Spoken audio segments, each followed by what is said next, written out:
Good evening, friends, and thanks for joining in on this Zoom event hosted by ThinkAg. Uh, we are taking the opportunity to bring out the Food Tech Investment Landscape Report 2022, which really captures investments in this space between 2015 and 2021.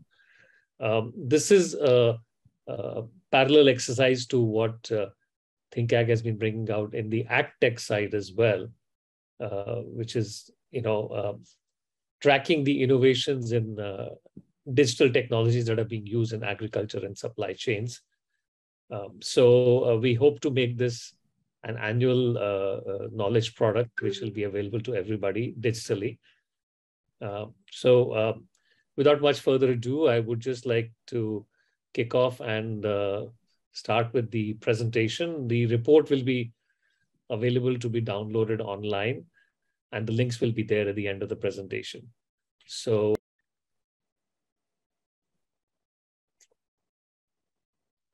Abhijit, I'm audible, visible, right? Yeah. Okay, good.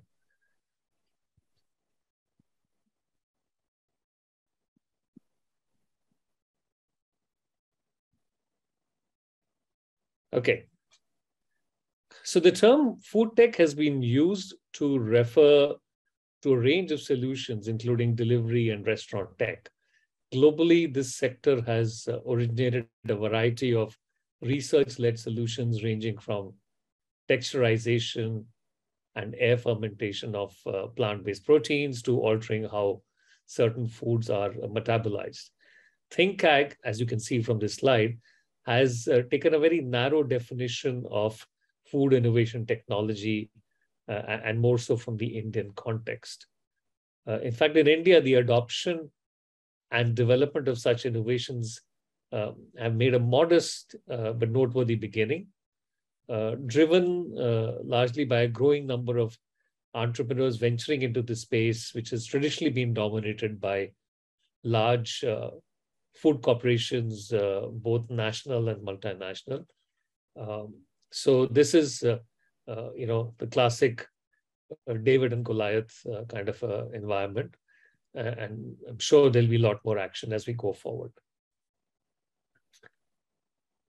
We tracked the investments in the sector since 2015, as I noted earlier, and the innovators in this ecosystem have cumulatively raised just under $1 billion, about $799 million across 233 deals. Growth in investments in this sector have been moderate in comparison to the other sectors that took off around the same time, 2015-16. And it's important to point out that over 40% of the capital of this 800 million has been cornered by 5 large entrepreneurs. So clearly, there is an imbalance out there that needs to be corrected as we go forward. Capital flows peaked in 2019, following which, of course, the economic slowdown and investment activity also then saw a dip in the sector.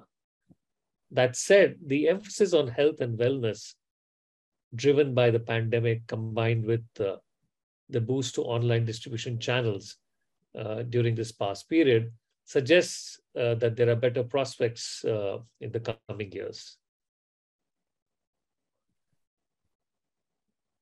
The proportion of unique deals or first-time transactions have varied over the years, but have consistently accounted for over a third of deals every year. And this, in comparison to other sectors like AgTech, is at a higher level. AgTech, the unique deals vary between 10% to 30% across a similar time period. The drop in transactions seen over the past couple of years is possibly explained by investors prioritizing funding their existing portfolio over making new investments. And of course, the setback to the research and development activity, which is so critical for this sector. So yeah, we will see the importance of that as we go forward. Even so, the advent of the D2C model has lowered the barriers of entry, including the capital requirements for digital-first food innovation startups who are leveraging e-commerce and D2C distribution. While this partially explains why first check sizes have fallen by 40% over the time, this trend is likely also indicative of the challenge associated with driving adoption in India's relatively traditional food ecosystem, and on the other side, the highly competitive innovation landscape. The growth in total capital flowing into the sector is largely on account of there being more deals rather than larger rounds of investments. I must point out that all the deal data has been sourced from the filings of startups with the Ministry of Corporate Affairs, Government of India. As evidence in this graph, the number of investments under $1 million have been substantially increasing, while deals in the other fundraising brackets have grown slowly or indeed remain constant. Over a third of all follow-on deals in this space have been around under this $1 million mark, suggesting that many startups with previous fundraisers are continuing to raise small investment rounds. On the other hand, only 20% of deals exceed the $5 million mark, and the largest deal was Bira 91 for a modest $25 million, significantly lower than other startups in comparable sectors. This probably points to a key challenge in India's food innovation ecosystem. Many startups entering this sector target the premium segment, particularly urban millennials, while some will opt to remain a boutique offering. Those aiming to scale will need to broaden their appeal across demographics and channels. And this probably will mean larger capital flows for models that are robust. In our analysis, we have identified the dominant areas of food innovation in India, and these graphs show the division of capital attracted among them. New wave food and beverage solutions, and the description will be there in the following slides, have cornered 70% of the investments in this sector, given the relatively lower barriers of entry, lower research and development requirements, and the broadly a larger and ready market in this category has already attained some level of maturity. The functional food segment has also taken off significantly since 2015 and accounts for 25% of the deals in the sector. The alternate protein or alt protein and dairy category is the newest and most nascent, with just under 1% of the total investments across 5 companies. Innovation in this category has merely scratched the surface of its potential thus far. Investments in this segment, both deals and value terms, saw a significant jump in 2021, indicating the beginning of an increased interest and innovation. And some of this could be also a reflection of how the global market in this subsector is moving. New wave food and beverage solutions include market and product innovations that tap into a range of demand drivers, such as that for food that is healthier, more convenient, having less synthetic ingredients, and a transparent label and supply chain. And some of these entrepreneurs are there on this panel, so you'll get to interact with them. Innovations in this category could be segmented further, localized version of popular globally available products, packaged branded versions of foods previously restricted to unorganized supply chains, better for you products, and so on and so forth.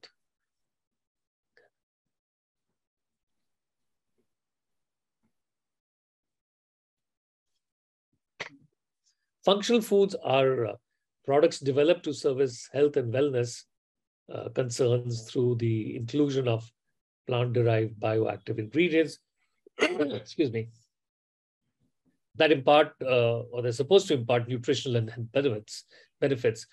India, on account of its rich biodiversity, has long been the source for herbs and spices with functional properties for global innovators. In recent years, a growing number of Indian companies have emerged in this space to formulate functional ingredients as well as create end product solutions. Companies developing ingredient formulations, bioactives, and extracts are of various profiles. Some are focused singularly on nutraceutical ingredients, while others develop ingredients and end product solutions. Additionally, and this is important to note, much of the research in this space takes place in pharmaceutical companies that have also branched into nutraceuticals. These have not been included in our analysis for this report. End product solutions could be segmented further into nutraceuticals, dietary supplements, and functional foods. Solutions in this space can also be looked at with intended benefits as well. Preventive ones boost immunity and general wellness. Promotive ones include targeted benefits for specific organ systems like improved bone or hair health, etc. And curative ones perform specific functions such as sugar and hormone management, and even includes a company developing targeted products for cancer management. Alternative proteins and dairy are broadly sustainable, ethically produced alternatives developed to mimic the taste, texture, and nutritional composition and other properties of animal-derived versions. Innovations in this category are generally segmented based on technology used. So plant-based, cultivated, and fermentation-enabled are three broad technology platforms that are being used. So far, plant-based products account for all the commercially available alternative protein and dairy solutions in India, and a majority of them also globally. That said, a few startups have emerged to work on cultivated and fermentation-enabled alternatives. Though nascent in India, globally, these two technologies are likely to achieve nature-identical products status relatively soon. However, they face technology blockers to cost-effective scalability, as well as the challenge of an underdeveloped regulatory environment that operates across different geographies. In India, a key challenge for innovation in this space is the low category awareness and the underdevelopment and low capital availability for infrastructure, such as ingredient development, extrusion capacity, and co-manufacturing. Though most startups in this segment develop end products, a handful of companies across these three categories have emerged to develop ingredient solutions as well. Various ecosystem players are playing a significant role in advancing this space. Sector-specific incubators and accelerator programs and funds such as ProVeg, Gastrotope, Big Idea Ventures, etc. Food enterprises and corporates have come in with strategic investments and partnerships for ingredient formulation and distribution. The current status of this ecosystem remarks a promising beginning. The innovation, investment, and adoption seen over the next couple of years, maybe next 5 years, will define the future of these emerging solutions and how it's contributing to the overall food innovation ecosystem. Lastly, while these three categories of innovation are the ones that have gained sufficient momentum in 2021, there are other areas, though nascent, that merit inclusion, have been added and will be added in subsequent version of our report. Coming back on the capital side, the food innovators have been backed by a diverse set of investors. The analysis that you see here reflects a breakdown by type of investor, including those that have invested in three or more startups or invested in excess of 5 million in the sector. Consumer brand focused investors have inked the most deals. The most frequent three have invested in nearly a quarter of the startups. Sector agnostic come next, investing 20% of the capital attracted by this sector. Surprisingly, given the modest ticket size in the sector, private equity players, and almost all of them international, have made significant investments in this space, which is something we've not seen in the other sectors that have emerged in parallel to this food innovation tech. Strategic investments have been increasing, although majority of corporates and enterprises make small investments and take minority positions. 2 large deals were done by Japanese beverage company Bira 91, and globally, the French yogurt brand bought into Epigamia. Indian food corporates and FMCG conglomerates have been less active, with the notable exception of Tata Consumer Products, which bought the Soulful brand of breakfast cereals, which is focused on millet-based products. A few nature food innovation startups have raised venture debt funds amounting to 30 million, just under 4% of the total equity investments. So where does this, what does this portend? In addition to the innovation and investment trends we've elaborated on, we've identified some salient features of this landscape that could possibly signal the future direction. So the roll-up e-commerce model took off in a big way in India's startup ecosystem in 2021, focusing on a wide array of consumer brand segments.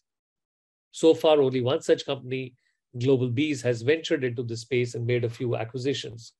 Should innovative food and beverage brands continue to gain traction with this model, we could see a potential shakeup in the sector.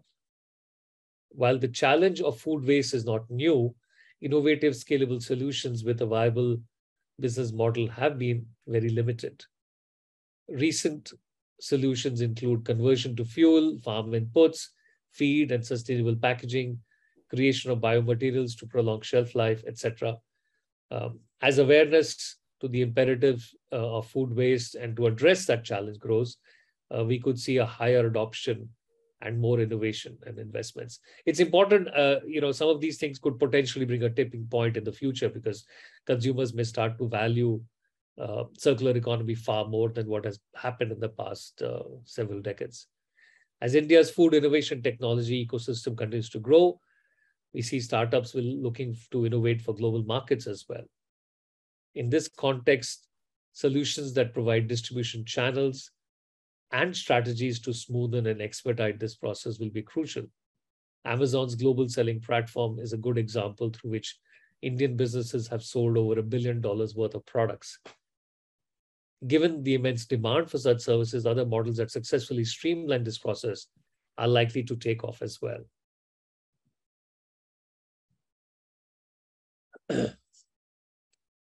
So research-led innovation in Indian food tech, research-based development, covers novel products, processes, and technologies. And thus far, this has been really sparse. Maybe, again, a reflection of the broader food ecosystem in India. Only a handful of food innovation technology startups are developing novel solutions, again, from a technology perspective. And these solutions could be around ingredient, equipment, or processing technology solutions that push forward the boundaries of what food is constituted of, processed, how it is processed, how it can be consumed, and metabolized. In India, only 7 of the 103 odd startups identified developed solutions, such as protein isolates, dairy product isolates, bioactive or biocatalyst extracts, natural sweetener extracts, etc. And all of them fall into this category. The ecosystem currently lacks the building blocks for such innovations, sufficient qualified talent and infrastructure, R&D, and scale up. These are huge challenges, and I'm sure Rinka will address these in the panel discussions. Looking ahead, where do we go from here? And that's the last slide that we will focus on. Sanidhi, last slide, please. As a growing proportion of Indian consumers adopt wellness and nutrition considerations in their consumption choices, innovation to develop better for you and functional foods and beverages will remain a key feature of the ecosystem going by. While the market for such products is likely to become increasingly crowded, investors will aim to identify and support companies that develop novel value additions that can become the basis for sustained growth. With end product companies themselves facing an uphill battle in achieving price viability, ingredient and process innovation that service them face an even more uncertain market, given that developing these solutions requires large and patient capital investment and I do hope the investors will address this, investors on the panel, they are unlikely to gain traction without a significant shift at the consumer product end of the value chain. Investors will remain apprehensive about backing such efforts till their value proposition is recognized and monetarily rewarded in the Indian ecosystem.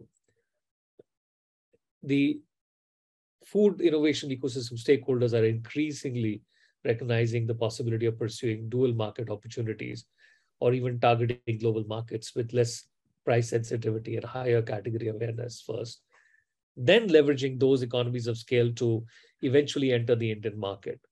As channels to reach global markets become increasingly viable, entrepreneurs, particularly those developing innovations with high R&D and capital requirements, will avail these options, and investors will likely step in to back these efforts. Thank you very much for your patience. You can see the link here to download, and we also want to thank our members for their support. With this, I'd like to invite KS Narayanan. KS is, as I mentioned earlier, a highly experienced person with extensive experience across different companies in the food sector, especially processed food sector, and now works as an advisor in the food and beverage sector. Over to you, KS.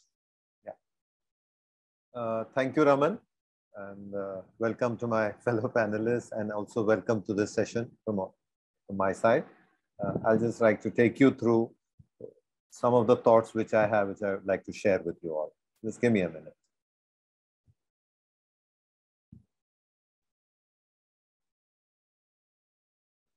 Sanidhi, can you share my screen? Oh, okay. Sorry. I'm now being made the host.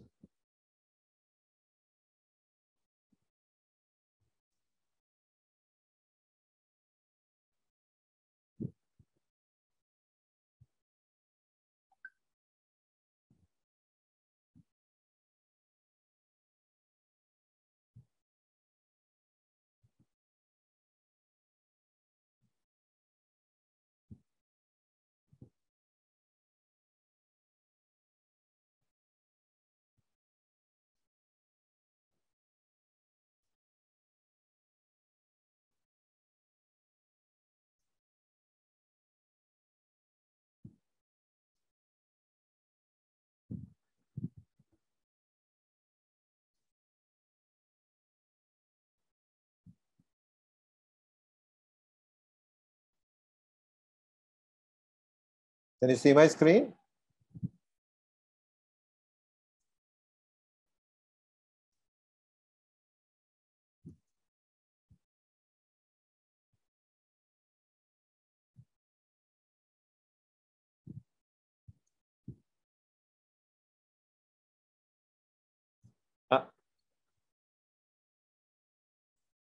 Yeah, hi, good afternoon to all of you.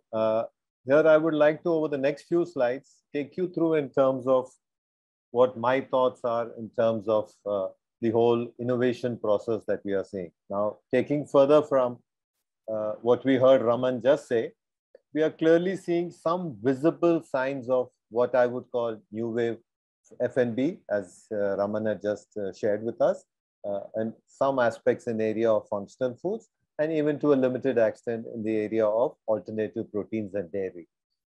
Very clearly, there has been a fair amount of strong PE activity which has really happened, particularly more at the initial stages, the venture stage, etc., and very limited strategic investment. So that clearly goes to say that in terms of size and scale, I think they've still not sort of hit the tipping point and then gone ahead with that. But I guess going forward, hopefully, with the type of work happening, this should sort of change. All of this has been facilitated, thankfully, due to the entire e-commerce activity that has really spurned over the last 5 to 7 years or so. And also in terms of both in terms of sales as well as in terms of sampling. I think both of them are equally critical for any product to sort of take root in the Indian market. And clearly numerous challenges. Indian market continues to be, I wouldn't say price sensitive, but more value sensitive. Distribution challenge, yes, we have still 90-95% of business in most categories still coming through what I would call traditional trade. general trade, modern trade, and so on. The other important thing is in terms of, could we look at it in terms of an export-led growth, which would sort of kickstart the whole domestic? I think over there again, in terms of food being such a cultural local activity, getting scale on exports is also really challenging. And of course, limited R&D talent and consumer-led. So clearly, it's a mixed bag, few steps forward, but I would still say a long way to go. Now, clearly, in terms of food innovations, how do we scale faster, bigger, and better? So, point to note over here is that development of new food product processes and services, I'm looking at it as an entire basket, is clearly to make the food more enticing, more appealing, something which is more accessible, so that this whole value concept can really get it corrected, addressed, make it more exciting, so that whether it's the newer generation or the generation, I mean, which is the slightly what I would call the baby boomers, etc., over there, to make that more exciting for them, something which is unique, healthier, and sustainable. So clearly that is required. But point to note is, it is not only at the product level, but clearly you need require across the entire farm to fork supply chain. So I mean, I keep sharing this example. For me, is that when I used to be the helm at McCain, so it really started from the germplasm level, where we started to change the way what potatoes are grown, and from there forward to build the entire supply chain on fries and frozen French fries and the entire range of snacking products, which McCain finally had to come out with. So it's really required across the entire farm to fork supply chain. And the other important point is see that the consumer needs are continuously evolving. So I guess it's all a point in terms of how do we understand what are the consuming evolving needs? How does our product or a solution or a process fits in with that? I think that's the most important thing. And when you start, that twain starts meeting over there, and that's where we really start the traction happening. So clearly, I thought I'll spend the next few slides in terms of what are the mega food trends, what are the emerging segments and implications, and how some of the startups or in the larger companies have sort of tried to fit into this sort of a profile and trying to ride the wave and get these, what I would call the food trends as a tail and sort of a push that they really get. So the 5 mega food trends, I would say, by and large, which has been going through over the last few years or so.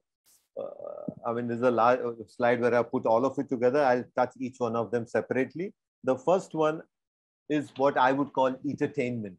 It's clearly not entertainment, but for entertainment. First and foremost, everybody ends up eating food first with their mobile phone, putting it across to the entire social media, and then only sort of consuming it with their other sensory organs, whether it's taste or smell or whatever it is which goes with that. So this has big implications as far as not only the product, but also the packaging. And over there again, with this whole Gen Z coming in, looking at this whole sustainable packaging. So it really puts together in terms of food that is innovative, food that can be presented better, both in terms of a product, plating in terms of a food service, and of course, in terms of the entire aspect on packaging as well. And also in terms of looking at what I would call local, looking at local flavors, adapting it to international concepts and trying to present it. I mean, simple examples could be in terms of your aloo tikki burger to your tandoori pizzas, but a lot many more options are there in terms of how people are taking international concepts, getting in the local flavors and trying to make it sort of mega in terms of size, scale, etc. That way, what you are doing is that you're touching the core of the consumer's heart, but presenting it to them in a more novel way, which can be presented better to this world which we are today facing. And that's equally important. And I would say big success over there has been with the way Maggi has taken almost 20, 30 years, but over the last 5, 10 years, seen far better traction in terms of taking the masala, putting it into noodles, and then taking the whole concept forward. So this is something we'll have to really see. And this is something what I would call as entertainment. And this has major, major impact in terms of how we really go ahead with. This is something what I would say is something which is uniquely Indian. We are like that only. Now, this is a term I think which Rama Bijapurkar initially used in her studies. It's clearly a case of in India, it is not either this or that. We want this and that. So, I mean, we would still possibly look at horoscopes, but we would like to look at computerized horoscopes and so on and so forth. There are many ways of saying that, yes, we want not only one, we want really both, this and that. And that really brings across a lot many more unique challenges. We need to present it, take the local flavors, the street side flavors, the local chutneys, but present it in a very different manner as well. So all these are really something which is uniquely Indian, and food something which is completely local. I mean, we keep talking about every 50 kilometers, the cuisine changes, the street food changes, the food service trends changes, all of that is there. Now, how do we build that to build scale? And that becomes equally challenging. There is not one street food that really has a pan-India appeal, but in terms of how do we sort of marry these little intricacies of local culture into the product and build it. So also in terms of what I would say, going back into history, we've got what we would call the Vedic food, or looking at traditional food. We are seeing a lot of action around millets today, that millets being presented in new age form. We've got makhanas, which out of nowhere has been picked up and being marketed as protein pops in the USA, and so on and so forth. And similar the story with beverages, taking a lot of street side beverages, getting it into package form, and then trying to market. So it's really a case of trying to see how we take something which is uniquely Indian and market it for the rest of the world. So that's another big trend, because our taste buds, our taste palettes are rooted to culture, rooted to the local. Now, how do we sort of build around that? So we've seen a number of sauces, ketchup, dressings, all of that sort of borrowing from this idea and trying to make it bigger. And similarly, even in terms of whether it's these straight side flavors which are there, trying to get onto your chips, to getting onto your kurkures, your extruded snacks, and your namkeens, and so on and so forth. So clearly the opportunities are many. So, but this clearly again tugs at your heart, which is required to sort of build scale again going forward. So very clearly, number one is, I would say, every food made the Indian way. So whatever product, concept, food service, anything that you pick up, it really has to have a local twist. That's the equally important one. This is something what was earlier called the New Year resolution foods. Come January, come February, we say that yes, we've taken a New Year resolution to go healthy. But I think post-COVID, this has seen a big change in terms of lot more adoption. People have become more attuned towards more what I would call larger brands, safer brands, food safety, food traceability, clean label foods, less chemicals, less preservatives, a lot many more. And what Raman earlier referred to as also in terms of healthier foods. So this is something which we've seen lot many more traction. And clearly, I don't think it's possible to sort of address all the needs into one product. What is healthy for me could be, you could take a completely different for for yourself. For me, it could be less salt. For you, it could be less sugar, less fat. A variety of options are clearly available. So what it clearly is that I would say, more of guilt assuaging. And that is very important, which is the core set of consumers that you really are addressing. And this could again take many different ways. It could be in the area of functional foods, plant-based foods, baked, not fried, something which is calorie control, usage of millets, multigrains, vegan, grilled, not fried, and so on and so forth. So these take millions of different attributes. Again, here the challenge is to try and see what is the relevant audience we want to sort of address with this, and then try and take this whole thing forward. So it could be with the use of our Indian, could be in terms of Ayurvedic herbs, or it could be even herbs, spices, etc. Or this whole aspect, what we are seeing in terms of this big resurgence we are seeing in nutritious seeds and nuts. Clearly, we were not so large consumers earlier, but I think many more people are talking of it. We are seeing a lot of, again, private equity activity, even large companies like Tata's have got into in terms of the seeds, etc. So this is something which is, again, we are seeing a big traction on. And clearly, this is a post-COVID phenomena. And again, as what Raman had earlier said, in terms of addresses what we would call the healthier aspects of it. It cannot be totally healthy, but yes, in certain aspects, it addresses a core need and then trying to put that across. So more of guilt assuaging and sort of no guilt foods is what that we are talking of. This is something in terms of what I would call the fourth mega trend, which is the international invasion. This was always there in terms of what goes on abroad. Over the next 3, 4, 5 years, it sort of took root in the country and then we sort of built on it. Thanks to now social media, possibly within now it happens within 3 months, 6 months, we are seeing big changes across. So what could have been a piri piri sometime or gochujang, all of that, suddenly we are seeing it, whether it's food service, whether it is in flavors across on our large scale snacks, etc. We are seeing again big things. So it's clearly a fusion virtually happening across all forms. It's fusion in the cuisine, fusion in the formats, lines are blurring. And this is something we are really seeing big time. And again, in this big we are seeing is that the big bakery boom that we are again seeing. Again, lot more action, whether it's in terms of bakery, something which is slightly more longer shelf life, easier amenability, accessibility, in terms of, again, packaging, ability to travel, a whole range of cakes, biscuits, cookies, all of that we are seeing action, both from the bigger players, whether it's your ITC, Britannia, and also in terms of a number of startups which have gotten into it. And in fact, again, point to note is, again, a lot more startup activity in this whole baking industry.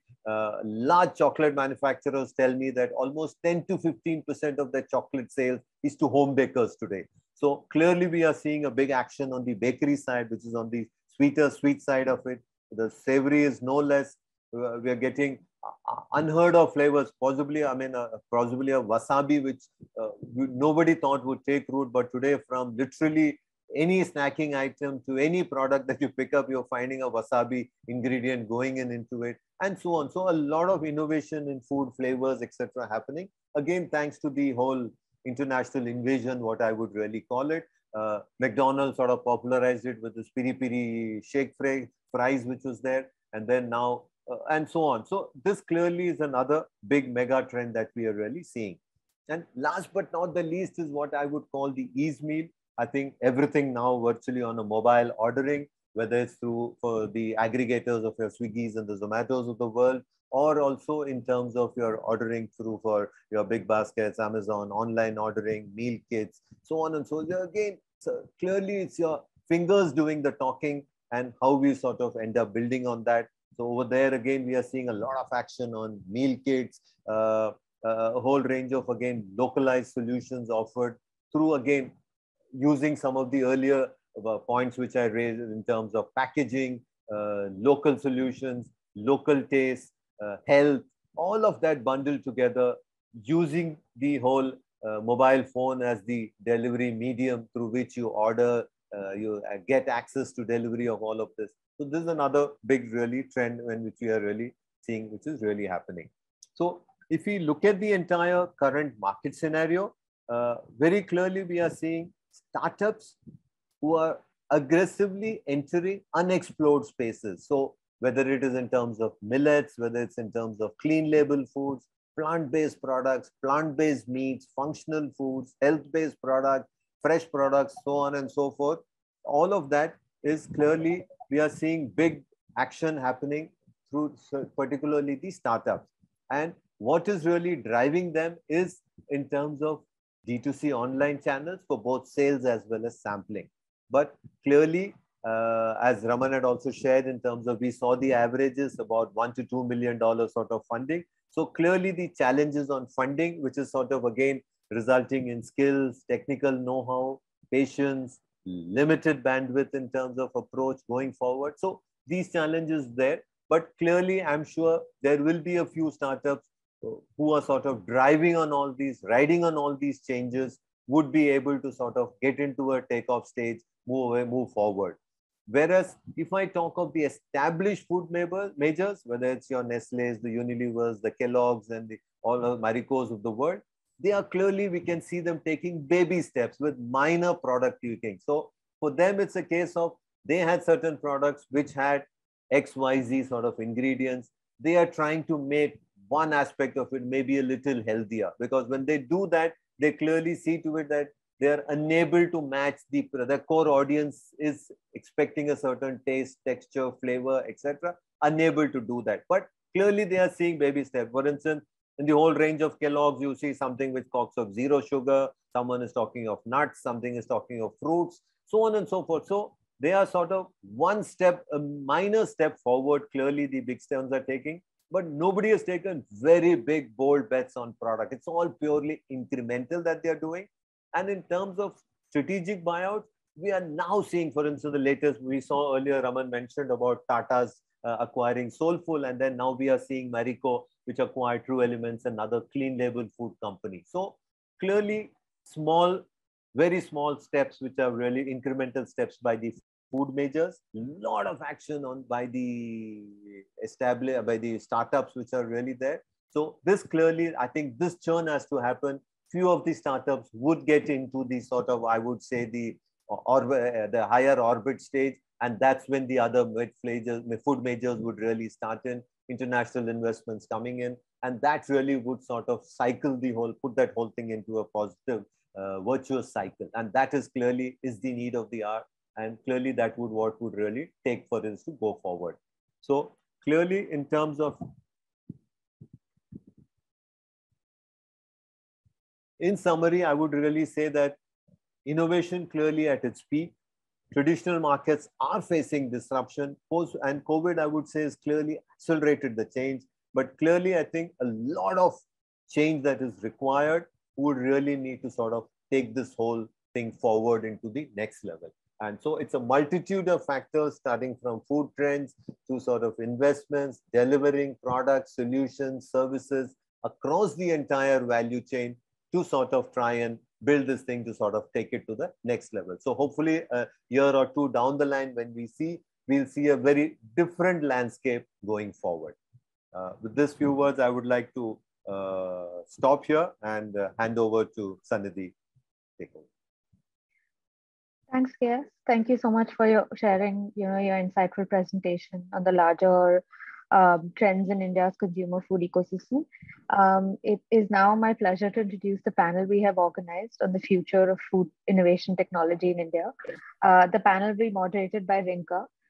She's formerly the head of R&D for Unilever's food business in South Asia, and now the founder and director of ThinkAg's, an end-to-end R&D consulting firm specializing in F&B products. Thanks, Rinka. She will be joined by a diverse panel of investors and entrepreneurs and corporate leaders. We have Hariharan Prem Kumar, investment director and head of India operations for DSG Consumer Products, DSG Consumer Partners, and he has also led many of their investments in this sector. We have Mr. Vineet Rai, executive director at JM Financial Private Equity, where consumer services is one of his areas of focus, and innovative food and beverage brands being a particular area of interest. We have Shauravi Malik. She's the co-founder of Wholesome Foods and their flagship brand Slurp Farm, which is a millet-based snack and meal brand for young children. We have another entrepreneur, Kevin Parekh. He's a co-founder of Proeon, a food ingredient company for plant-based solutions, where he manages the R&D and new product development, amongst other verticals.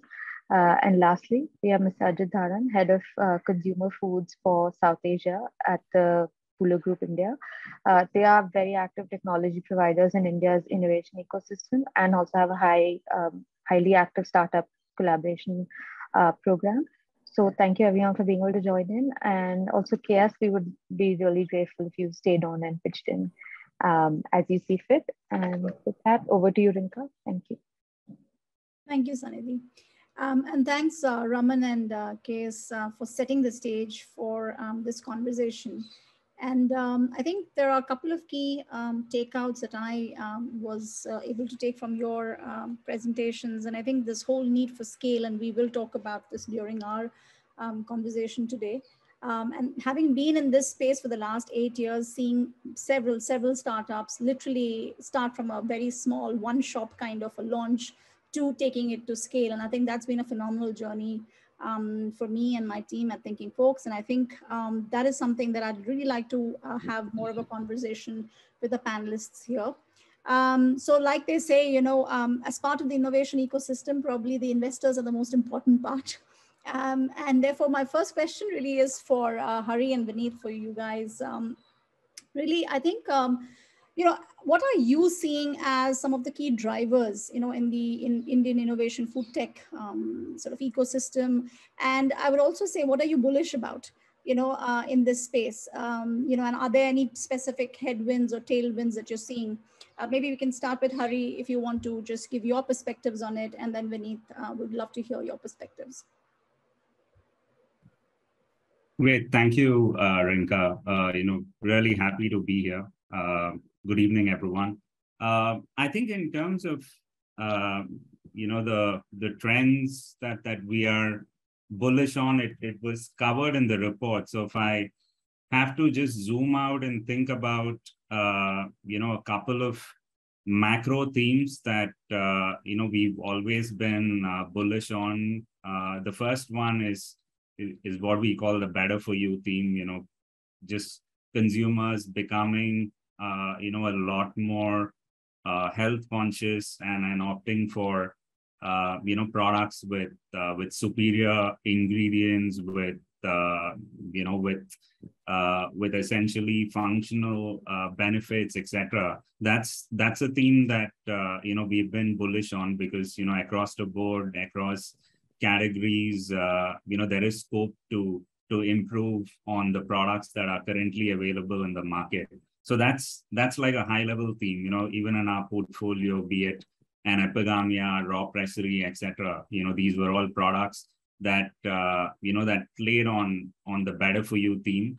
And interestingly, both of them also had a strong innovation factor at the back end. Like raw pressery was the first brand that made cold pressed juices mainstream, and similarly epigamia set up its own manufacturing facility for Greek yogurt. While the Indian market was used to yogurts, the Greek yogurt, just the mouthfeel, the taste profile, etc. Were things that epigamia could work on by being completely backward integrated. So that's the first theme, which is around the whole better for you proposition. And the second theme that macro theme we focus a lot on is related to just lifestyle and what it means in terms of product preferences, etc. This includes stuff like convenience. As people have less time in their daily lives, be it on the go snacking, products delivered in a format that's easier to consume, etc. Those are things that that we are bullish on. And similarly, the other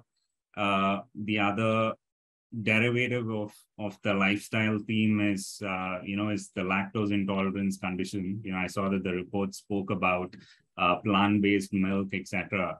And we are seeing that the preference for vegan products, etc. is here. The whole vegan movement is here. But yeah, I think it is currently, the price point is a major barrier for large scale adoption at the moment. But people are more aware of vegan products and also aware of just just the lactose intolerance issues that they're going through. So yeah, at a high level, these are sort of the two broad themes. And as I said, they there are multiple ways in which they manifest in terms of our investments, etc. But at a high level, it's the better for you theme, and and all the new need states that emerge because of the changing lifestyle of consumers. Sure, thank you. And Vineet, would you like to add on to that? What are some of the other areas that you're seeing great potential, and also from an investment perspective, where are you seeing some of the opportunities that are lying there? Sure, thanks, Rinka. So good evening, everyone. Thank you for having me here.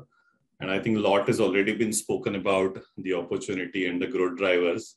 But just to kind of add a couple of points, I think, of course, health is important, and it's a theme that's growing very fast. But I think more than health, I think it's also a lot about premiumization that is happening in this country, which is not only in food. I think we see that since we are from a sector agnostic fund, we see that across verticals, whether it's personal care or anything else. So I think premiumization is something which is driving the growth a lot. Whether, to be very honest, I'm not sure that how many customers in India actually read the ingredient behind the food product and actually understand how healthy it is or how it is not. But the perception that is created that it seems to be premium, it seems to be better. I think Mr. Narayanan said better for you. I think that was the best kind of tagline I heard in the presentation, because if you make it to be felt that it is better for you, then that's good enough, I think, because very few people actually can understand what the beverage is, whether it is non-carbonated, but no sugar added, etc., etc. is all said, but actually what is there inside, we don't know. So I think premiumization is a very, very important trend that we see as growth driver. And technology, of course, I think tech is bringing a lot of growth to this whole sector. That's happening. It's the convenience, the transparency, the data. I think the most important thing is the data, etc., etc., that kind of you can access because of this tech. So that is also helping a lot of growth, because the traditional food channel, etc., is that you hardly have any data to analyze, to focus on the customer. What is your profile? You never knew. But I think what has happened in the last few years is because of this whole D2C channel, tech, the e-commerce, etc., you actually know who your customer is, because India is such a large market. So, segmenting it, by geography, by, various profiles is becoming a, big driver. So, and just to kind of round up a couple of, ideas, and of course, one, which we went on invested is our ice cream company called NIC, which, has been a phenomenal growth story in the last, 18 months or so, taking on a very large traditional brand. What they achieved in 40 years, we've achieved in 4 years. So, and purely on the back of the premiumization story, I would say. So that's from my side, Rinka. Absolutely. Thank you so much. And I think, and that's, I completely echo the same feeling, because I think we've seen brands who've been successful to have a more 360 approach on the product, and not just getting the product right. It is about the packaging, it is about what you're claiming and what you're offering to the consumer. Because at the end of the day, I think today consumers have become more aspirational about what they want, whether it's, and somebody spoke about food safety and quality and all of that. So I think, brands need to be able to focus on all the aspects, of a product that they launch. And I think, who's done that better than Shorvi? And I think, Shorvi, I'd like to really have the next question for you. What are some of the insights that you'd like to share from your phenomenal growth journey, from an absolute scratch startup to bringing it to where your offering today is? And also, I think, have you seen COVID, related consumer behavior play a role in the kind of growth story that brands like yours have done? So it'll be great to hear some of your insights. Thank you, Rinka. You've been part of our journey and seen it in all various forms. So thank you for saying that, because Rinka has seen it from infancy to today. And I was really excited actually when I saw the report, Raman and Mr. KS, because it felt like we've come of age. It may not seem like that. The numbers feel still small to other people, but as players in the ecosystem, you can see the evolution. And I'll quickly break it down into, we've had about 30 years of high fat, sugar, salt foods in the system, and new science telling us that that's not a good idea. We didn't almost know the data before, right? So people in our generation now understand the problems with that. I'd say that COVID-19 was an accelerator in much the way that 2016 was like a watershed year of sorts, right? Because 16, 17 saw GST, demonetization, and Amazon grocery and big basket become real things. And that movement, which is 6 years old and has gotten brands like us to really reach premiumization, better for you, health as a preoccupation, there are two sort of things that have amplified it further. One was COVID, and the other, I would say, is Instagram and the look good generation, right? So people are immensely aware of health and lifelong health outcomes, but also there's like an immense focus on a consumer and across spectrum, and starting actually somewhat worryingly at a young age, of not being obese, of being fit, of living a healthier lifestyle, right? And so those two trends and digital have played into each other. And that is what has led brands like us to have the confidence to make products that are really what consumers of today want, basis new data science and new health facts and figures. And it's also, I would say, in some ways, the trend that you have seen globally. Because in countries where the government is paying for healthcare, there are laws around how the food sector should not be creating patients for the healthcare sector. And it's very clear, right? Because the state is paying for healthcare, you have to make sure that the diet corresponds. And I think India is now at that stage in its journey. So it's really a very exciting time. Oh, that's great.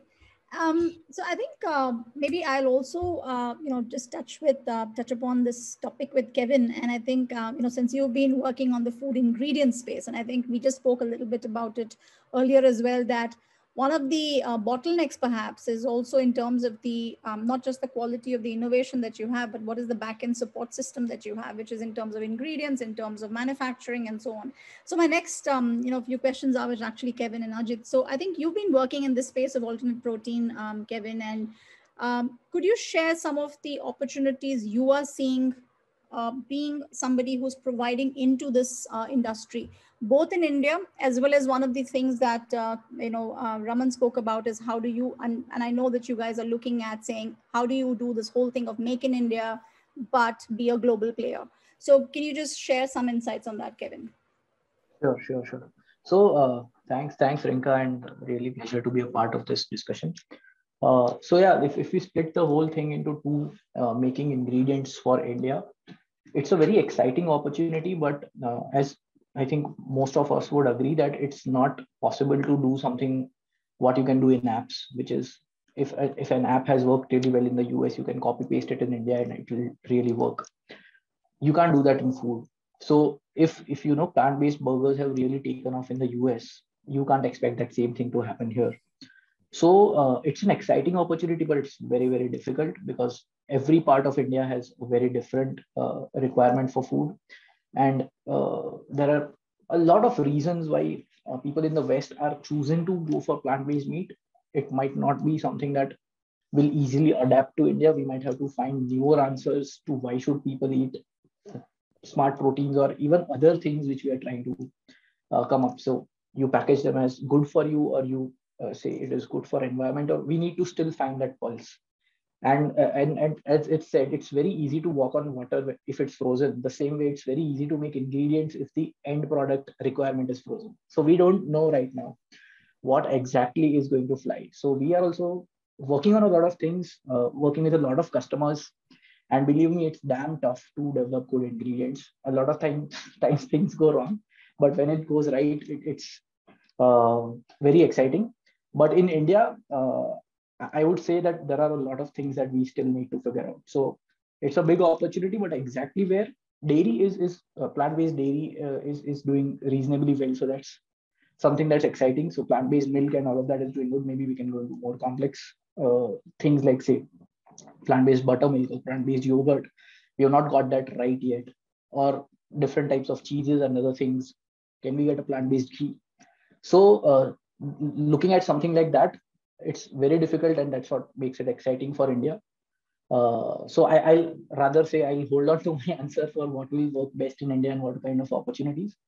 For making in India for the world, I say that we have already proven this in other industries. For example, in nutraceuticals, there are really world-class companies, one of which was mentioned in the report, Omni Active, and there are quite a few others who have done real good innovation. And then because of India's solid strengths in terms of supply chain and extraction strengths, we've been able to make India a very big supplier of high quality nutraceutical ingredients. And I feel that we have that capacity in terms of R&D, in terms of making really good ingredient innovation and serving the world for food and smart food that's coming out. So I see that as a very big opportunity for making in India for the world because of all these strengths that we already have. Oh, great. Thank you so much. And Ajit, I mean, it'll be very insightful for our listeners to hear from you as to Buhler as a group, right? I mean, what are you seeing and what are you guys bullish about in the food industry in India at the moment? Where are you seeing the opportunities and where are you kind of investing at the moment, in India, from a manufacturing and, back-end perspective? So it'll be great to hear how your company today is viewing India and especially in the food tech sector. What are your views, as to what's going to go well and what's going well? Thank you, Rinka, and thank you all for the session. Let me just go back a step because most of the panelists covered multiple topics, but for me and from Buhler Group, we go one step back. And I would also like to touch upon the alternate proteins, and the reason is very clear.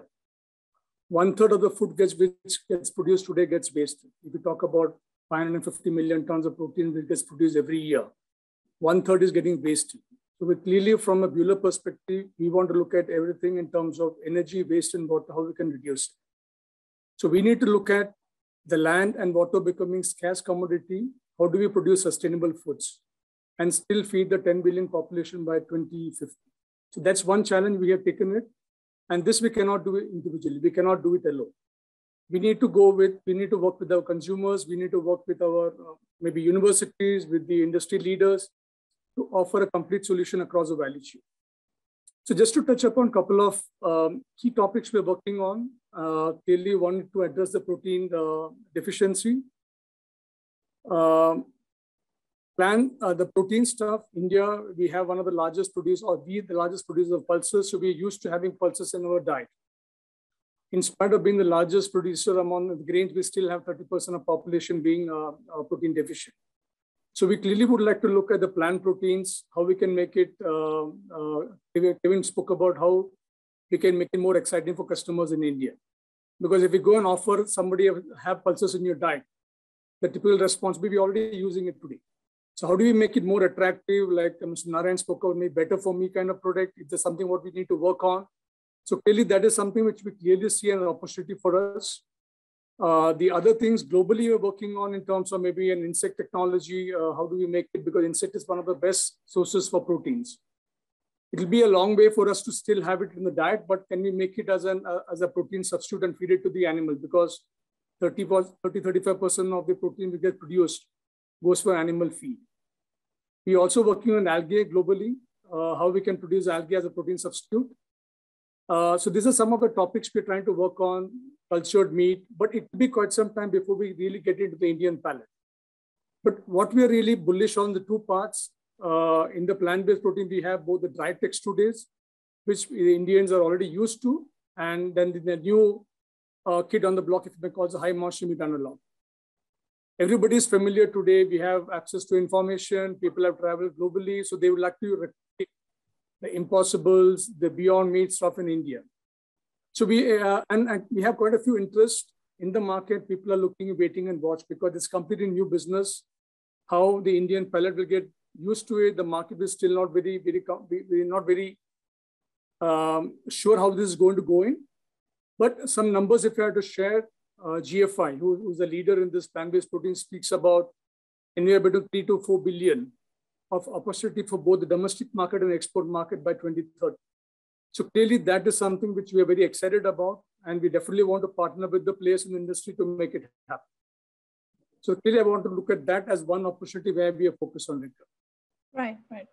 Oh, great. Thank you so much. And maybe I'd like to come down to, Hari and Vineet again, in terms of, where you are seeing the challenges today. And we spoke a little bit about brands, in terms of scaling up, right? So, many times people have come to me saying, why is it that, In India, we can literally count on our fingers how many F&B brands have actually been valued at much higher levels as compared to when you compare it with the US, for example. So what are your thoughts on what is the bottleneck? What is the challenge? Why is it that brands are struggling today to kind of take it to a scale which is of a substantially higher value? Thoughts around that? Vineet, maybe you want to take that first. Sure, Rinka. So I think as an investor who's always on the buy side, I wouldn't say that valuations are, moderate. We feel that the expectations are always fairly high. And I think the reality is that I think a lot of businesses are fairly small. I think, that's, and I think leaving the valuation topic aside, I think what has been the challenge for scale and for more capital to kind of go into the same company, etc. I think the simple answer is capital efficiency, right? And I think sure Hari will be able to talk about more because, he's been an investor in, a lot of companies that have raised a lot of capital. In fact, like Epigamia, Paperboat, I think, all these companies have raised a lot of capital, but I think the challenge, which is what we have seen is that, in this food space, typically companies somehow get to like, a 15, 20 crore annualized run rate, kind of scale. I think maybe the enthusiasm is very high. There's a lot of, maybe some beginner's luck and everything else. But then I think the next stretch of growth is a complete challenge. I think very few then kind of cross the, 50 crore mark, which I think, I mean, if you have to look at reason, the one, of course, the biggest reason is that maybe, there is initially a lot of spend on marketing. And maybe, it's almost, in certain companies, almost like, buying revenue with like, 25, 30% of, sales going as marketing spend, or even maybe more, at times. And then if the product is not really, what the customer wants, then, it is not really the product that has driven that sale, or maybe there's no repeat. I think the repeats really go down. And then, then it's kind of a, downward cycle from there. And of course, the other thing is that a lot of these sub-segments, while food is a fairly large market, but I think, every segment in itself has its own characteristics. And a lot of times in my experience has been that a lot of entrepreneurs have focused on very, very niche markets, very small markets, right? Like, something like a vitamin water, right? I mean, I have looked at several deals, maybe 5-7 years ago, but to me, it was always like a puzzle that how big a market it is, right? Is it really where in a country where drinking water itself is, is a challenge, how large really is a vitamin water market? So I think the biggest challenge that at least, and then it becomes all the more difficult for the investors to put in money, because while scale, okay, if you have the right team and, right, maybe capital, etc., you can still attain, scale. But if the market size itself is very small, which means it's a very niche market, then, it becomes a big challenge, because you don't see a very large business. And the simple thing is, Rinka, like ultimately, whether it's me, whether it's Hari, we also raise third-party capital, right? Ultimately, we all fund managers have obligations to give returns and exits back to our own LPs. And which means that the business has to reach a certain stage for Ajit to look at, to acquire, or some other strategic side, Mr. Narayanan, and he said that there are very limited strategic deals. So the point is that when you are taking a risky bet, you want to bet on a category which is, which you can see is a very large market, and so that is where, at least the kind of, situations I have seen that where companies are, struggling to scale. One major reason has been that the market is extremely niche. And the second, of course, is that, there is, maybe an initial overspend on marketing, and then, that not really, leading to repeats, etc. Right. Hari, your thoughts? So, Thanks, Rinka. So, to me, I think probably the biggest challenge that comes in the way is patience on the part of founders and investors. As we speak, we have Sula that's filed for DRHP. That's a 20-year journey. And, we've seen that journey for 18 years.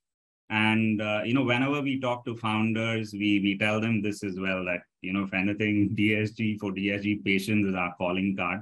If you are going to expect valuations, growth trajectories similar to a tech business, then, you should think again if you're starting out in food. So if I think of a Sula, a Viva is a 10-year-old story. So, for us, it's essentially two things that drive returns. One is growth, the pace of growth, and the other is capital efficiency, as Vineet said. So in our experience, food brands, and for that matter, a lot of consumer packaged brands, grow at their own pace, and it will be, much slower than what a tech business would. So the way to make returns work for the investor and for yourself is by being extremely capital efficient. So, I use this line always, even if a consumer brand takes 4-5 years longer than a tech business to achieve the same scale, but consumes a fraction of the capital, the return is the similar, very, very similar. And the most important thing is the journey is that much less riskier, because if you stretch yourself thin, raising a lot of capital, then there are associated growth pressures, and it's just, to us, it's just a downward spiral from then. So yeah, if anything, I would suggest just being very focused on running a tight ship and being patient, because if you are solving real customer pain points, the market will open up eventually, and if you're running it in a sustainable manner, the business will be there when the market hits the inflection point. It's anybody's guess on when the market hits the inflection point. But as I said, Sula has seen a couple of crises in its journey, but the only reason why it scaled the way it did was it was profitable, and beyond a certain point, it was just secondary transactions, and multiple investors have entered and exited profitably from that business. So yeah, that would be my my suggestion. And yeah, if you're patient and solving real customer pain points, you can build a sustainable business, and eventually, hopefully, it will be a big outcome as well. Right. Well, that's great. And I think Rinka, I'll possibly intervene here a bit. Sorry, I think too tempting to not to keep sit quiet. No, clearly, I think what Vineet and Hari have said is there's a lot of patience is required, and I think very critical to build scale. And food, unlike other products, you first need to get the product across to the consumer's table, plate, get it tasted, and then get the repeats going. I think until and unless that whole cycle is complete, food doesn't succeed.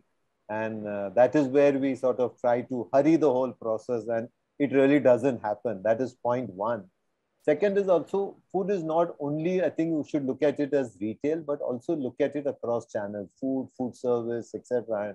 And two clear examples of being at the helm at McCain. It was clearly not a retail brand that we started off. It was clearly started from the food service side, getting it into food retail. And also the point to note is that one product doesn't fit all segments. What is good for a consumer at the kitchen is not good for a restaurant kitchen. So I think you need to design, develop product solutions for each of your consumer segments and then build around it. Similar was the story with McCain in terms of it was across retail, HoReCa, QSR, exports, each one a different product, a different solution, and which is where you see where it is today. And similarly, as I said, in terms of efficient capital use is again very critical. So you need to have that patience to sort of build that repeat cohort of consumers regularly buying, and that is important.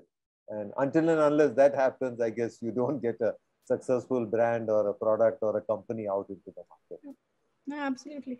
I just want to add on, and this is probably a question for Kevin and Shorvi, maybe. What do you think is the role of innovation in this? So one of the bottlenecks, like you mentioned, is about capital efficiency.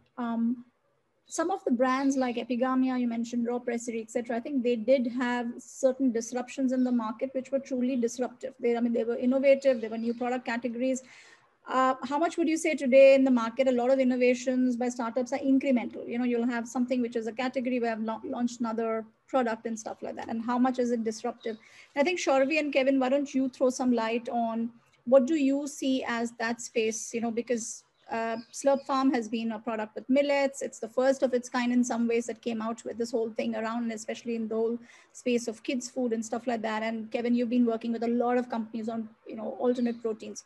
So do you think innovation is an important enabler for scaling up of startups? And, you know, give any examples, any thoughts from your own experiences? Shaurvi, you want to go first? I think that innovation is at the heart of everything we do. And in many ways, we will always have to keep that ability to innovate faster than companies far larger than us alive, right? It's also what we pride ourselves on and are very excited by personally in terms of the kind of product, but understanding that consumer insight of a new age parent. And you'll see that. I'd say one thing, like in the early stages, definitely innovation played a huge role. And we've gone from sort of the 6 we launched, taken away a few products, and had almost sort of 45 products today to cover the gamut of a child's journey, right? From when they start eating to about 10 years. So we have innovated and found pockets of what parents are feeling they're missing in their day-to-day food journey of their children. I would say that today, sort of hitting that 75 crore run rate, distribution is a bigger challenge. And I think to your question of the India versus US, why are there not more brands in India? It's because when you're this size in the US, it's still very small, by the way. We're like very much in the early stage of our journey, right? But you would have found one retail partner who could get you to thousands of stores. And there is no single distributor or retail partner in India who can unlock that unless you are possibly DMart comes close. But other than that, there is no ability for brands like ours. You have to, the leapfrogging that requires marketing, not as much as innovation, Rinka, right? So you have to have that ability to buy awareness, eyeballs, and therefore distribution at that scale. The two have to go hand in hand. And I'd say that's where we feel the challenge is. Innovation is almost like it's not a nice to have, it's a must have. And also, it's also you know, how you've made your first category entry, and I think how sharp you've been about it. What is the consumer pain point that you've tried to solve? You know, so like I always say, that innovation is about either creating a need or you've actually, you know, have an unmet need that you've addressed. You know, so I think it's important. I think you guys have done that really well.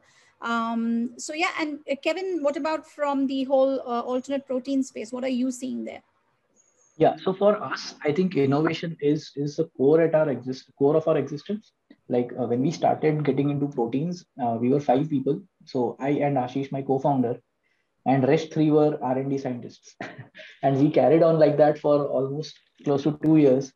And once we actually created a unique process and unique products, after that we started, getting more people in our team. And still until today, and that will remain for us as long as we exist, is that maximum of our spend, maximum of our resources or our bandwidths will be on R&D.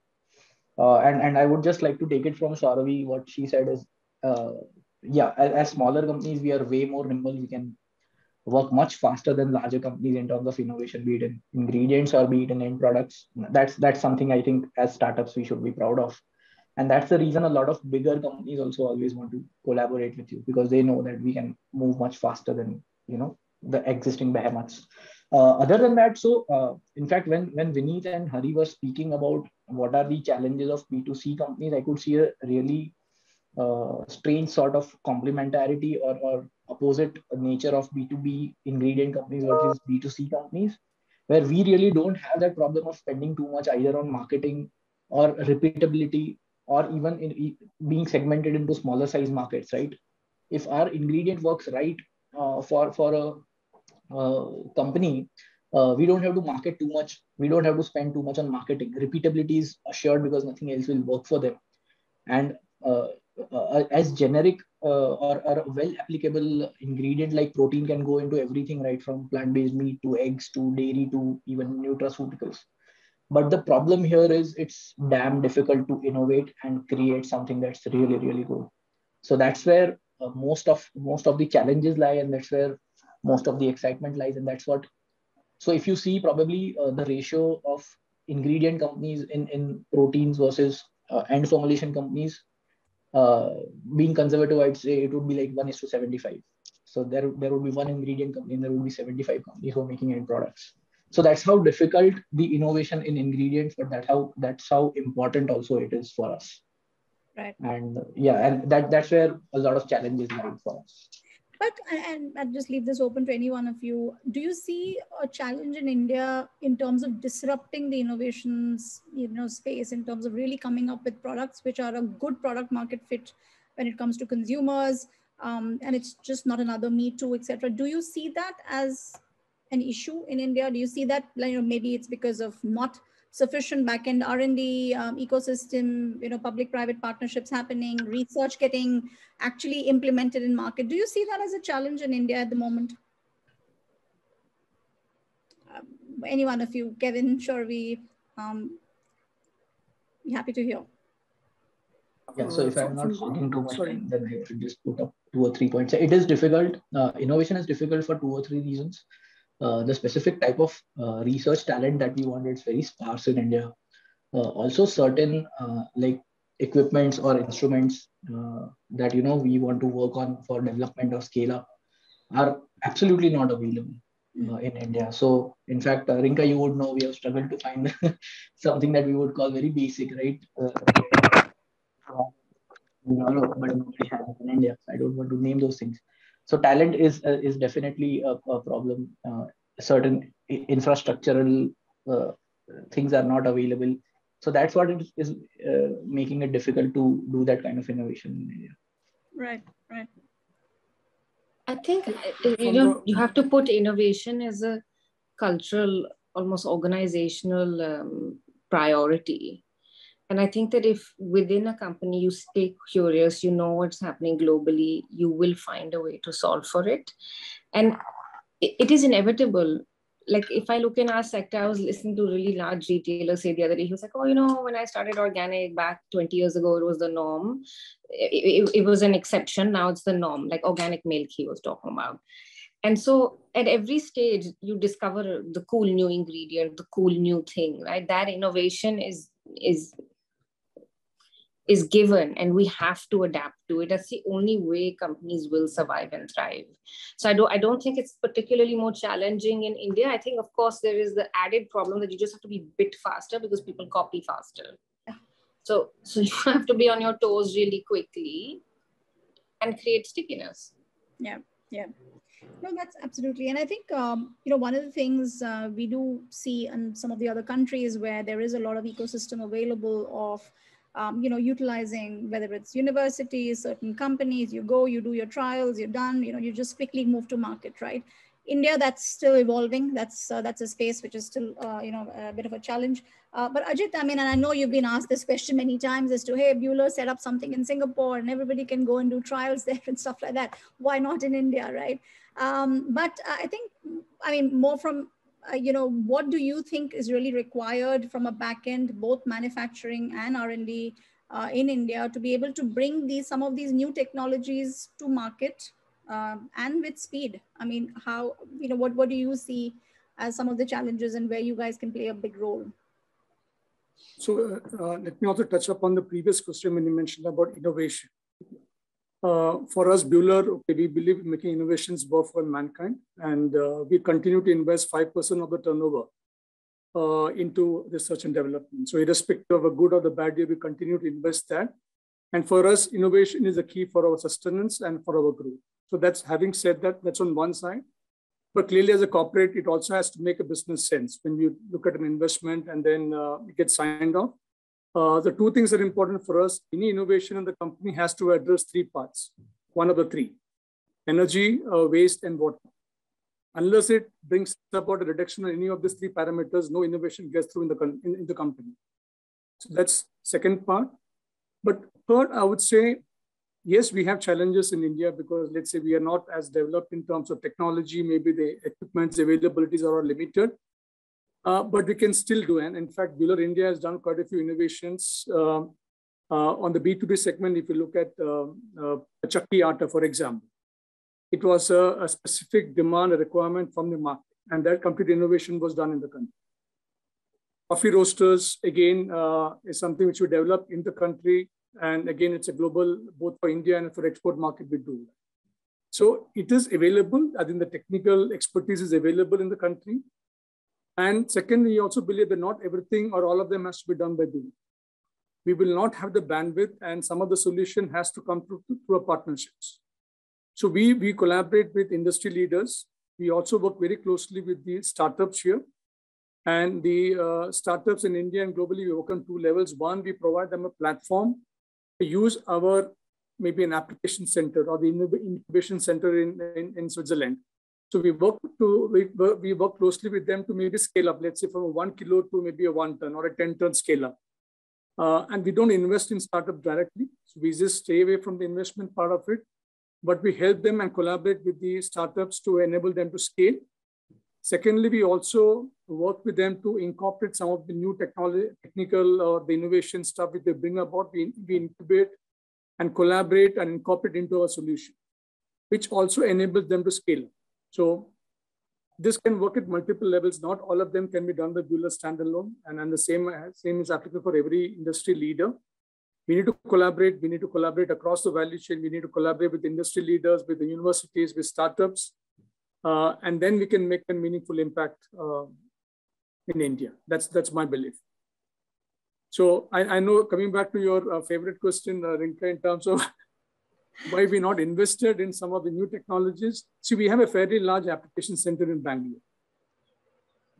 And Bueller has operates across multiple industries. We are in the grains and food sector, maybe the pulses, in the flour mill, in the rice, the Sortex. So we have to look at the scale and then say what makes best.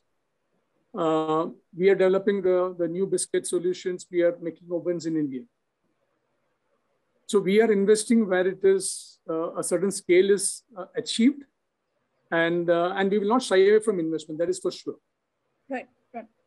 So do you think it's also the right time for companies in India to be investing at the back end in terms of manufacturing and setting up that complete loop? Because there are a lot of startups getting into the front end marketing, etc., and they start with essentially third-party manufacturing, etc., and some of them scale it up quite well. But a lot of them I've seen who've done it well have done it with in-house kind of manufacturing. Do you think that plays a role in terms of having your own back end covered in terms of manufacturing and so on? I'm not saying it necessarily has to be across the value chain, because the investments are going to be quite high and it's very difficult. Right. So you could still partner with the other let's say value chain members there, and not necessarily you have to integrate across the value chain.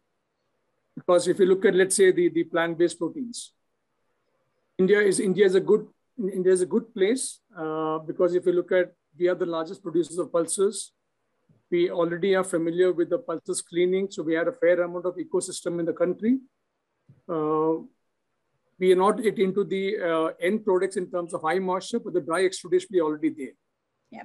And like with Kevin and people, startups getting into the protein extraction, be it isolates or concentrates, that actually we can provide complete solution. So India can actually become a hub for protein ingredients, right from the pulses to the ingredients, the isolates. And this will have a demand in India. It will also have demand for the export market. Right, right. Just maybe one of the last questions really is on, in terms of adoption and getting, more number of people sort of buying your products and solutions.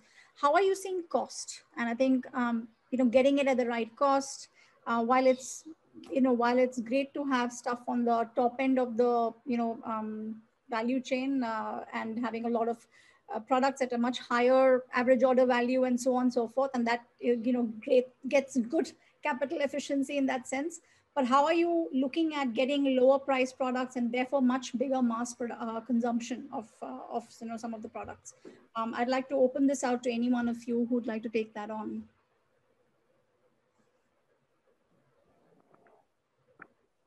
So, Rinka, there are just 2 or 3 numbers that I would like to share. So, for example, speaking globally in terms of plant protein and smart proteins, last year, 2021 was the best year for investment. So, out of like $15 billion that have been invested in the industry in last 10 years, last year itself had $6 billion.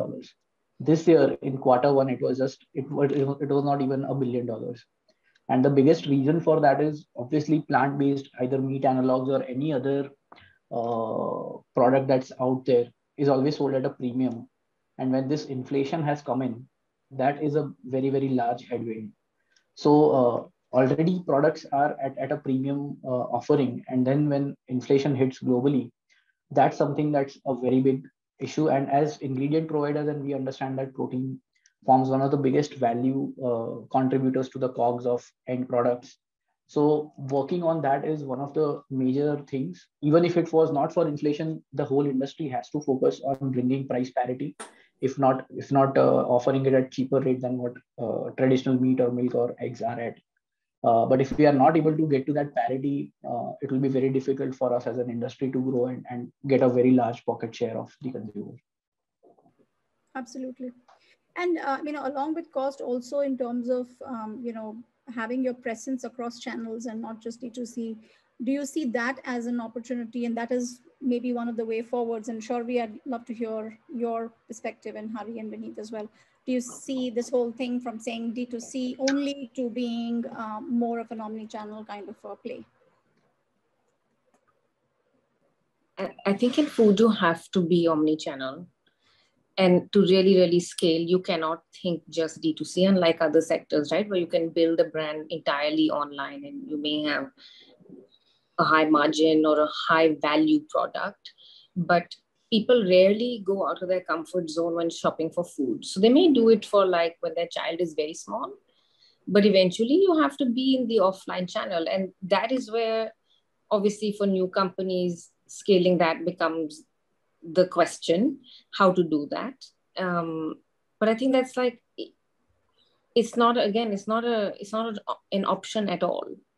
I think what is nice is that the journey of a brand in India to the point where you need to be offline has elongated, and there is more room to grow on an online basis. And by online, I mean both D2C and marketplace, because all food brands both play an equal role, right? And it's really nice because now when you see an entry, and Rinka has seen some of the journey where we tried to be offline first and we wanted to build this massive offline business, and then we went into the online channel, and it's really nice to do so with awareness. So I think the key learning for at least consumer facing brands, and it'll be different for Kevin and business facing brands, is that you have to have the accompanying marketing spend, because you can go put your product on a shelf and nobody knows who you are, you'll never be visible, never be seen. You may have a lot of products, right? The online and the D2C channel allows you to have a lot of products, and then you have to think, what of my products are going to work in the offline channel? But I think definitely there is that journey from being D2C and online to offline exists. Brands are starting to make it, and it's hugely exciting. Yeah, it'll be nice to see where the next 10 years go. Okay, great. And, what do you see, all of you, what do you see as an opportunity between the India story versus more looking at the global markets? And I'm just going to come back for a moment, because do you see that there is easier scale to be achieved when you go global? Any one of you would be happy to hear your views. From the investors, if you would like to take that. Go ahead, Hari. Sorry.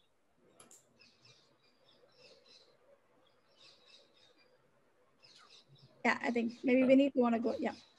So I think, going global, is easier said than done, especially if you're an India originated product, because, Indian food, as I think we started the conversation, I think the first presentation that you is like, हम तो ऐसे ही हैं, we are like that only, right? So I think if we are like that only, and if product has to succeed in India, then of course you will tailor make it to the Indian customer, and taking it global.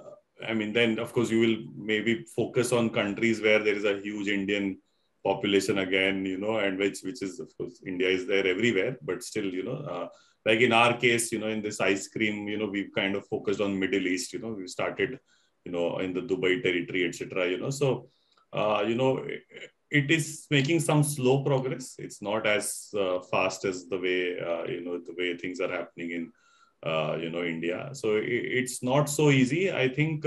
And also, just coming back to your previous point, whether it's offline, online, just kind of relating it to those things that when you are online, what it also helps is that again, just giving an example, that when these ice creams were sold online, a lot of distributors had it as consumers, and then they kind of came and asked for distributorship, etc., and then the offline channel started. So I think it kind of gives a wide enough canvas, and then you have to leverage it to kind of get into other channels as well. In fact, so even this global thing, if you are it's not easy, but if you are lucky, if you kind of hit the right retail store through a distributor, etc., you might work.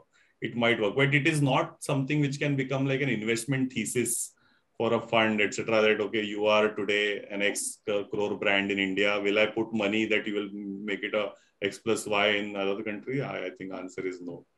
No chance. Great, thank you so much. So I mean, maybe just one last point of view from all of you. And if you were to future gaze, what do you see as some of the opportunities which is going to enable growth in the industry? And also maybe some of the bottlenecks that, bodies like ThinkAg and other industry organizations should look at in terms of whether it's infrastructure, what are some of the bottlenecks that you see need to be unlocked a bit for really seeing the growth? Any one of you can just start off, just maybe a quick 30-seconder on, what you think are your as you future gaze, what are your top line thoughts? I'll say one quick thing on your last theme. As the eternal optimist, it's so hugely exciting for brands in India today, because I don't think you had this in the past, where you have greater certainty and confidence than before that the Indian market is of size and scale. So you can grow your brand here. And I understand about hum to aise hain, right? But we are eating Betty Crocker pancake in India, and we're eating tacos and quesadillas. So we have the confidence to say we can build a global brand. And of course, it's not a primary thesis, but we have to have the vision that in 20 years, if Cadbury's could sell me chocolate here, I can sell them Ayurveda, millets, what have you. And it's not going to be overnight, but it is possible. I have Priyanka Chopra is doing pretty well. You have movie and TV serials that show South Asian characters as their main character lead. So we have to believe in ourselves first. I believe that. But I think it's a privilege to be in the situation where you say, do I want to grow in India first, or do I want to grow abroad, right? And I can do both. And which way am I going to build that story? But it's a hugely optimistic moment in some way. I don't think it's always been the case. It certainly wasn't when we started. That's great. That's I'm sure for startups listening in, that's always reassuring that you are sitting in a situation which looks optimistic. So that's great. Thanks, Sharvi. And what about Kevin? You want to just go? Yeah. So absolutely agree with Sharvi. If they can sell it to us, why not we also sell it to them? And obviously, food is a big cultural export. So I think it's very, very much possible for Indian brands to go global, be it end formulations and end products for consumers, or even ingredient products. So if I look into the future, I think I completely agree with her. It's very much possible. It's just we need to make that call, that when we are ready to go, and how do we exactly position it for whatever abroad, whatever foreign markets we are looking at. Just talking a little about the second part of your question, which is challenges and how maybe ThinkAg and other players can help, is one is I don't know how ThinkAg might be able to help in this, but some sort of talent development where, we have a better access to talent that's really good at deeper biochemistry on macromolecules. We have very good talent in terms of extraction, R&D, and those kind of things, or even in formulations, we have really good food technologists. But we don't really have talent that's really good at working with proteins or fats and carbohydrates at their individual levels. So that is something, if we can get that kind of talent in India, that will be massively helpful. And obviously getting people like us on these forums and giving us more opportunities to explore collaborations this way, that's always really helpful. Yeah, that's great. Vineet, Hari, want to just any last thoughts? Yeah. So I think future overall, of course, we are very bullish on the whole space, which is where we are investing and looking at deals continuously in the overall sector, focused on health and wellness brands. I think it should grow very fast. A lot of these, segments that we are seeing. So that's on the, I think very optimistic for certain, segments within the overall market. Of course, from a challenges point of view, and where I think, ThinkAg, etc., kind of platforms, can help. One, of course, maybe, is, kind of, maybe, I don't know, talking to FSSAI, etc. How do you build more transparency in all of this? I think it's a big challenge, who is claiming what and what is true, overall, if it can be done, nothing like it can, something simpler come out for an average consumer like me, would be great, because we are not technical people, and, just using those chemical names, nothing, I don't understand anything. So that is one thing, if possible. And second is on the supply chain. I think if possibly, there are certain accelerators who are more, focused on supply chain as a industry. And, food is a lot about supply chain, whether it is cold or dry or whichever way. But if some kind of integration can be, built across these two different ecosystems to work together, I think that could help the sector. Right. Great. Thank you so much, Vineet. Hari? Yeah. We've, as I mentioned, we made our name investing in food, and I agree with Chaudhary that there's probably never been a better time to be a food entrepreneur. Back in the day, it was just DSG that that focused on consumer brands, but today we have 4 or 5 funds that are exclusively focused. So there is availability of capital right from the seed stage for for consumer founders. And, I just wanted to touch upon a couple of questions you raised, Rinka, before, coming to the challenges, etc. On India versus going abroad, our view always has been that there is opportunity to build scale in India. And, our recommendation to founders always is to be present in all the channels where the consumers are before looking at other markets, because during COVID, frankly speaking, it was a honeymoon period for a lot of these online brands, and we're seeing across categories on how acquisition costs, etc., spiral, as consumers return to their preferred channels, etc. So yeah, our recommendation is to just treat D2C as a channel and ensure that you are present wherever the consumers are. And in food, our view is offline will be the needle mover and revenue driver always, no getting away from that. So it's important to, appreciate that.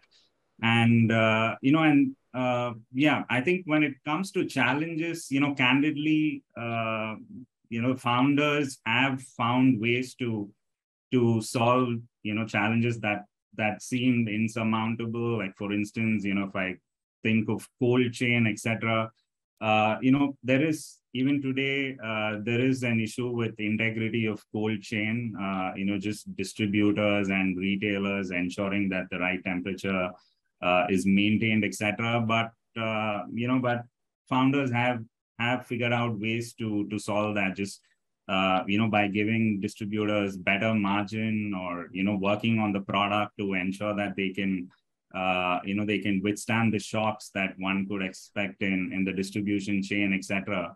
But yeah, I think top of mind, it's distribution, especially in cold chain, that I think, there are ways in which we can ensure that it's enforceable, it'll just open up a lot more categories, for the Indian consumer. So yeah, but to us, as I said, it's a fantastic time to be a food founder, and yeah. That's wonderful to hear. Great. So, and Ajit, any last thoughts? Yeah, I think I echo what Hari said, because in terms of when you're having a startup or you definitely want to grow, you need to look at the Indian market, because India is large enough, and I'm sure with the higher disposable incomes, we will be able to afford more and more better products. So I think clearly, my personal take is you need to focus more on the Indian market before really start looking out for the exports, because one, it's definitely going to be more costly. You need to have a right channels there. The marketing is going to take a lot more money there. You need to understand what the palette is, which is very different from an Indian palette. So you really need to understand that it's going to take a lot more time and resources. So India still offers a good enough opportunity for the innovation and the startups to look at. Having said that, there are challenges definitely in terms of maybe equipment availability, process, government, all of them are challenges. But the way we see it, Rinka and the panelists, for us, equipment is only a very minuscule portion of the overall plant life. If you look at the 10 years operation or so, the equipment is hardly going to be in less than a single-digit percentage. But where we offer in terms of operational ease, the yield benefits, but the supply chain is more important. So you need to have an in-to-out supply chain. How do you take control of that? And that's where the ecosystem comes in place. As a standalone, you need to have a developing ecosystem. And the likes of what Kevin and others does is definitely going to enable and make the Indian startups more competitive. Right. And last but not the least, Rinka, even one more thing, I think government also plays a key role. We have clearly seen, and just to bring about one point, just one government rule said last year, a fortified rice kernel has to be brought into a PDS, public distribution. It was there in the horizon for years together, but just one clear decision from the government, the whole thing changed. So I would say this is, as an ecosystem has to evolve, and government also plays a key role along with other private players. That's my take on this, Rinka. Absolutely. No, great. Thank you so much. And I'd like to leave the floor, for questions. And I think Sanidhi, should I just ask some of the questions which are on the chat box? Sure. I've just sent you a couple of them. Yeah. So, okay. There is one question, and this is someone's asking about, there are increasingly specialized niche product ranges for kids and diabetics, etc. But however, many consumer segments are still unaddressed. Example, pregnant women. What do panelists think about sizing of such markets? Are there viable ways for companies to cater to this space of women's health, pregnant women? Who would like to take that? I can answer that a little bit. We are firm believers in grandma tech, i.e. bringing back the wisdom of food grandparents ate into our generation. So we are launching a Panjiri next month, which is basically what women eat when they are pregnant or breastfeeding, right, for generations, but you cannot find it on a shelf. So if you're living in a metropolitan city, or you're living away from your family, or you have to sit down and make it as a working parent, there are definitely brands apart from us doing interesting things for pregnant and breastfeeding mothers. If you Google, actually, there are quite a few. It's quite nice. Have any of them achieved mass sort of scale, from the time of threptin and protein things? No, I would say you're right, not a lot. And it ends up becoming a TAM question, right? How big is the total addressable market for a product? Yeah. But I think, like you said, I think the opportunity exists. And is there a need? And I think I'm speaking more from a science and nutrition perspective. There is an enormous need to look at women's health space specifically, because we are in severe undernutrition in certain parts, and very high levels of anemia and various other deficiencies that we have in women, and finally infants. So I think it's a good space to look at, and how do we build scale in it is something that we'll have to really think about. But yes, it's an important area. Can I just add one thing here, Rinka? On on especially focusing on niches, etc. My suggestion to founders is, even if you build 100, 200 crore business profitably, it's a fantastic outcome for founders. You do not have to solve the investor's problem of a unicorn outcome, etc. So as long as you're solving a customer pain point and you're able to build the business in a sustainable way, even 100 crore business, if you truly enjoy what you do, will be a fantastic outcome, and you would be owning 70-80% of the business. So yeah, I just wanted to pitch in on that. That's great. And I think that's very reassuring for, founders, right? Because not everything has to be, like you said, a unicorn. It's, how you do it and do it profitably. The other question is, can Vineet and other panelists elaborate on the concept of premiumization? Also, how can consumers be made more aware about health and quality, etc., as considerations to buy your products? But I think on the concept of premiumization, Vineet, you want to maybe elaborate a bit more on that as to how that's actually worked well, and you've seen that work well in certain startups. Sure. So I think the concept of premiumization is across, as I mentioned. I think everyone wants, as the income of the average Indian is kind of increasing, I think everybody wants, better products. Like even like earlier, we all used to buy maybe loose milk. Then, it became packets, then it became bottles. Now it's become organic, as Shaurvi was saying. So I think premiumization is basically, you want better quality, better convenience, etc. So that's what, and then consumers are willing to pay much more, right? I think, as just to give an example, a regular milk cost, today, I think it was on CNBC, Amul is increasing it by 2 rupees a liter, but whatever, still it costs 52 rupees a liter. Whereas, of course, you go and buy this D2C milk brands, it is, costing 80 to 90 rupees a liter, right? And there's a significant 55% premium to the average milk price. So that is what basically, when I was using the words premiumization is, and why the consumers are willing to pay for it is because of X, Y, Z reasons, more transparency, more health, etc., convenience and all of that. So that was on premiumization. What was the second question, Rinka?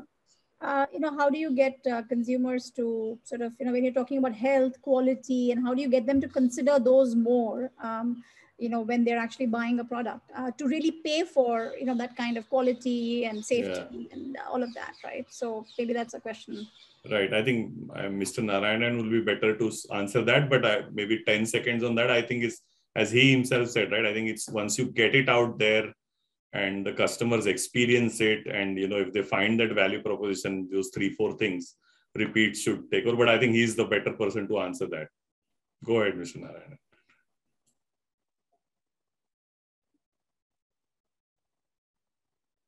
I think you're on mute, sir. Mute, Mr. Narayanan. Sorry. On premiumization, last week I had a conversation with Mr. Sodhi, the MD of Amul. So when we talked exactly the same topic on premiumization, so he said it should be premiumization as per the consumer, not premiumization as per the manufacturer. And I asked him what exactly does he mean. So he said a kg of dahi, he says if you can make it at home at 50 rupees, it should be 60, 70, whatever. It shouldn't be 100 or 200, which is what a manufacturer would like. But this is what premiumization is all about. So that's, and exactly, I guess, that's what strikes a chord when you talk of when Amul comes out with a product and into the consumer, this one, in terms of what I said, getting it trialed first, then getting the repeat, and then consistently repeating again and again. I think that's where week after week, month after month, they're doing it. And that exactly strikes the chord. So very clearly, I think in the case of food, we need products which are at a reasonable premium to this one, so that gives you the consistency in taste, quality, various other parameters that a consumer is looking for, not what a manufacturer is looking to sell. And based on that, end of the day, unit economics for the brand is also equally important. I mean, you can't sell gold at the price of silver and still hope to make a big brand out of it. Certainly no. You clearly need unit economics, and that's where the earlier question as well. Should it be India? Should it be abroad? I guess, yeah, in a startup's journey, it's the prioritization at which point in time you have the bandwidth to take a product out abroad. And very clearly, whether it is India or abroad, unit economics become critical. And once you get that right, it doesn't miss one. I mean, you today have cases of a popcorn which came from abroad into India, going back into 8 or 9 countries abroad. So I think it is certainly possible and to build that. But clearly, at which stage? You can't do it on day one, you can't do it on day 2. But at some point in time, you need to prioritize and take that whole thing forward. Great. Thank you so much, all of you, for a fabulous conversation. I think we got a lot of insights. Thanks a lot for your time and valuable insights. And I'd like to really hand it over to Ritu for maybe summarizing your thoughts on this and just giving your final views in this space. Thank you, Rinka, and I want to take this opportunity from ThinkAg's side to thank you for moderating and running this panel, and all the rest of you, for joining and contributing. I think, I think it's the most comprehensive food discussion that I have been part of. So thank you for that. I think there are a lot of trends, which I think, KS and everybody else also brought up through these discussions. Obviously, we hope to see all of this play out. And many of what KS called startups, then emerge to become larger contenders as the ecosystem changes. So thank you again, and from ThinkAg's, from ThinkAg, and look forward to being in touch with you as we see this as an annual process in which we encourage more food innovations. We do this for AgTech every year, and we just started in food and food tech, and look forward to doing more of that. Great, thank you so much. Thanks a lot, everyone. Thank you. Thanks so much. Thank you. Thank you. Thank you. Thank you. Thanks for having me.